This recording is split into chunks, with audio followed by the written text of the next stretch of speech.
Hello from a mightily cold Monday the 27th. I'm FxPlew and this is the market brief. So things are looking up for Chancellor Hunt. Depending on who you listen to, he may have between 10 billion and 25 billion pounds more than originally expected to fund his budget on March the 15th. This will allow for a much more expansive budget with options to deploy funding for growth, where he was previously expected to rather batten down the hatches and stave off the recession as best he could. So Keir Starmer has been on within the 5-point plan he set out for if Labour win the general election. He wants to make the UK the fastest growing economy of the G7. Of course he does. Bless him, it's really that easy.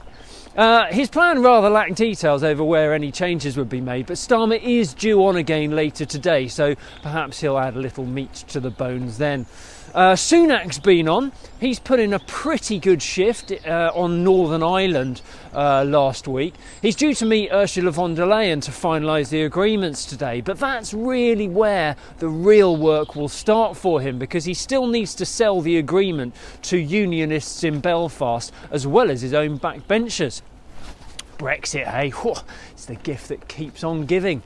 Over in the US, Janet Yellen has been on.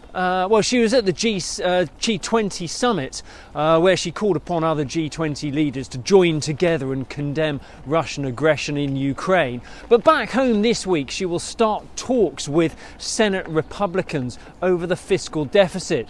She wants to discuss the deficit reduction, but not as a condition of raising the debt ceiling. The markets were fairly uneventful last week, as focus is almost entirely on the central banks right now. The dollar index rose to around 105.25 as the Fed minutes suggested that another 50 basis point rate hike might still be on the cards. Sterling closed out the week around 119.50 against the dollar and rather lacks any momentum at the moment. And we can probably expect more of the same this week because the calendar is rather lacking of any tier 1 data. We opened the week from around 119.30 against the dollar. We're about 113.20 against the euro, and euro dollar is around 105.40 this morning. Right, that's it from me. It's mighty chilly. Hope things warm up for you. Join me again tomorrow. If you do not have a clue, then just tweet through and ask FxPlew.